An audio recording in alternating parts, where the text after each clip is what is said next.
মার্কিন যুক্তরাষ্ট্রে যে প্রধান রাজনৈতিক দলগুলো রয়েছে তার মধ্যে একটি হচ্ছে রিপাবলিকান এবং আরেকটি হচ্ছে ডেমোক্রেট। 2024 সালের নির্বাচনে অংশ নেন ডোনাল্ড ট্রাম্প। ডোনাল্ড ট্রাম্প এর আগেও দুটো নির্বাচন করেছিলেন।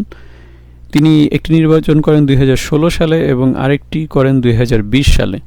2016 সালের নির্বাচনে ডোনাল্ড ট্রাম্প রিপাবলিকান পদপ্রার্থী হয়ে নির্বাচন করেন এবং তার বিপরীতে ডেমোক্রেট পদপ্রার্থী ছিলেন হিলারি ক্লিন্টন। পপুলার ভোটের ক্ষেত্রে লক্ষ্য করলে দেখা যায় ডোনাল্ড ট্রাম্প পপুলার ভোট পান 46.2% এবং হিলারি ক্লিন্টন পান 48.2%। এখানে ডোনাল্ড ট্রাম্প হিলারি ক্লিন্টনের থেকে কম পপুলার ভোট পাওয়া সত্ত্বেও ডোনাল্ড ট্রাম্প জয়যুক্ত হন। এর কারণ হচ্ছে আমেরিকার নির্বাচন মূলত পপুলার ভোটের উপর সরাসরি নির্ভর করে না। আমেরিকার নির্বাচনের ফলাফল যার উপর নির্ভর করে সেটা হচ্ছে ইলেকটোরাল ভোট। ইলেকটোরাল ভোটের ক্ষেত্রে ডোনাল্ড ট্রাম্প পেয়েছিলেন 306 ভোট এবং হিলারি ক্লিন্টন পেয়েছিলেন 232 ভোট। এখানে হিলারি ক্লিন্টন পপুলার ভোট বেশি পাওয়া সত্ত্বেও নির্বাচনে হেরে গিয়েছিলেন, কারণ ডোনাল্ড ট্রাম্প ইলেকটোরাল ভোট অনেক বেশি পেয়েছিলেন। এরপরে নির্বাচন হয় 2020 সালে। 2020 সালে ডোনাল্ড ট্রাম্প আবারও রিপাবলিকান পদপ্রার্থী হয়ে নির্বাচন করেন এবং তার বিপরীতে ছিলেন বাইডেন। এক্ষেত্রে পপুলার ভোট পান ডোনাল্ড ট্রাম্প 46.86%, কিন্তু বাইডেন পান 51.31%। এখানে বাইডেন পপুলার ভোট ট্রাম্প থেকে অনেক বেশি পান। এরপরে ইলেকট্রাল ভোটের ক্ষেত্রে 232 ভোট পান ডোনাল্ড ট্রাম্প, কিন্তু 306 ভোট পান বাইডেন। যেহেতু বাইডেন ইলেকট্রাল ভোট অনেক বেশি পেয়েছেন ডোনাল্ড ট্রাম্প থেকে, সেজন্য বাইডেনই এই 2020 সালের নির্বাচনে প্রেসিডেন্ট নির্বাচনে নির্বাচিত হয়েছিলেন।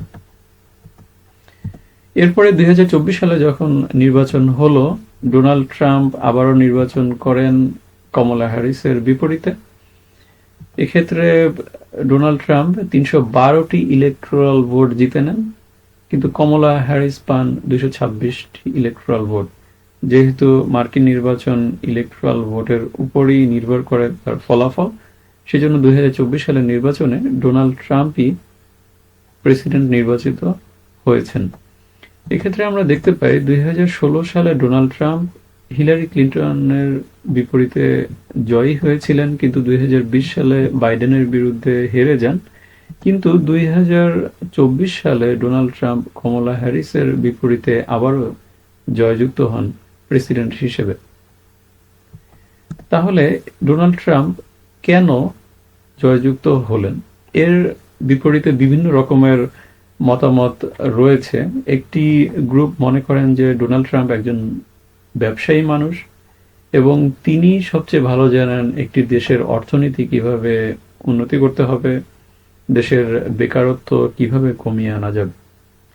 কিন্তু এছাড়াও আরেকটি গ্রুপ রয়েছে যারা মনে করেন যেহেতু ডোনাল্ড ট্রাম্প 2016 সালে হিলারিকে পরাজিত করেছেন, 2024 সালে কমলা হ্যারিসকে পরাজিত করেছিলেন, কিন্তু 2020 সালে তিনি বাইডেনের কাছে হেরে যান, তো সেজন্য অনেকেই ধারণা করেন মার্কিন যুক্তরাষ্ট্র হয়তোবা এখনো প্রেসিডেন্ট হিসেবে কোনো নারীকে মেনে নিতে প্রস্তুত নয়।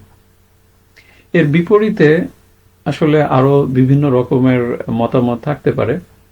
তো আপনি এই নির্বাচনের ব্যাপারে কি ভাবছেন কমেন্টস করে জানাতে পারেন। ধন্যবাদ সবাইকে। কথা হবে পরবর্তী আবার কোনো ভিডিওতে।